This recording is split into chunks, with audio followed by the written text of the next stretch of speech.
Hai semua, hari ni Mia akan share 10 jenis lebih pengeluaran KWSP yang dibenarkan untuk kita semua buat pengeluaran. So, stay tune.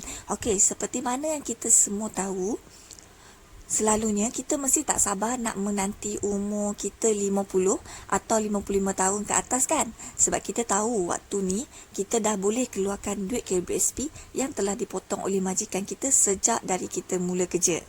Back to basic, skim KWSP ni adalah potongan beberapa persen daripada hasil gaji kita untuk kita simpan di hari tua. Setengah orang tu bila dapat duit KWSP, dia beli rumah, dia beli kereta. Okey, KWSP ni pendek kata adalah jumlah yang dinikmati dengan besar dan lumayan untuk kita nikmati hari tua.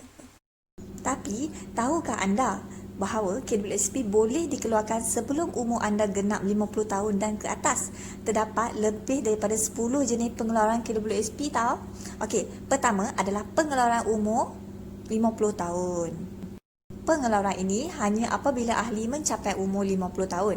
Dia ada syarat iaitu syarat warga negara Malaysia iaitu berumur 50 tahun hingga 54 tahun dan ahli mesti mempunyai akaun simpanan 2. Okey, kedua, pengeluaran umur 55 tahun, dia boleh keluarkan kesemuanya pada umur ini.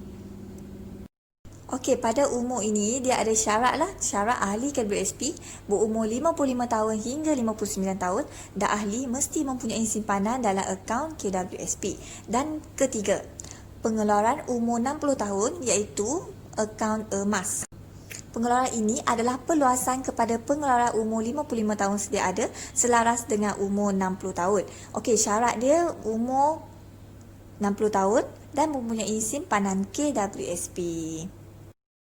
Okey, dan keempat, pengeluaran untuk atau menyelesaikan baki pinjaman perumahan. Individu boleh menggunakan juga duit ini untuk menyelesaikan baki pinjaman perumahan yang diambil daripada institusi pemberi pinjaman yang dibenarkan oleh KWSP. Boleh digunakan juga untuk pembelian bersama pasangan ya. So boleh tolak duit KWSP ni guna akaun KWSP anda semua. Okey, kelayakan memohon mestilah ahli warga negara Malaysia belum mencapai umur 55 tahun dan ahli mempunyai simpanan dalam akaun 2 minimum 500. Pengeluaran kelima ialah pengeluaran hilang upaya. Pengeluaran ini membolehkan ahli keluarkan semua duit simpanan dia sekiranya ahli tidak lagi berupaya untuk bekerja dari segi fizikal atau mental atau kehilangan keupayaan untuk bekerja. Dan keenam, pengeluaran meninggalkan negara. Pengeluaran ini dipohon oleh warga negara Malaysia yang telah dilepaskan atau dilucutkan taraf kewarganegaraan untuk berhijrah ke negara lain. Macam mana nak mohon ni adalah ia mestilah warga negara Malaysia yang telah melepaskan atau melucutkan taraf kewargaan negara Malaysia dan dia masih ada simpanan. Okey, ketujuh, pengeluaran pendidikan. Okey, untuk pengeluaran kali ini membolehkan ahli keluarkan simpanan akaun 2 dia saja untuk membiayai yuran pengajian untuk ahli atau anak ahli lah ya. Okey, syarat dia pula macam mana nak mohon. Okey, dia mesti belum mencapai umur 55 tahun, mempunyai simpanan dalam akaun simpanan kedua. Dan ke-8, pengeluaran pekerja berpencen dan pengeluaran pesara pilihan. Ini adalah bagi ahli yang berkhidmat dalam perkhidmatan awam dan diberi taraf bekerja berpencen. Okey, pengeluaran ini untuk kesemua simpanan bahagian pekerja, bahagian majikan kerajaan akan dikembalikan kepada kumpulan wang persaraan diperbadanankan. Kelayakan memohon adalah pekerja dalam sektor awam dan mencarum sehingga diberi taraf berpencen oleh Jabatan JPA. Ke-9, skim pelaburan ahli. Skim ini membolehkan ahli memindahkan sebahagian daripada akaun satu tu untuk buat pelaburan bagi menambah dan meningkatkan simpanan persaraan dia. Okey, ahli tu boleh melaburkan simpanan dia tak lebih daripada 30% saja daripada akaun satu tu ya. Pengeluaran ke-10, pengeluaran untuk membina atau membeli rumah.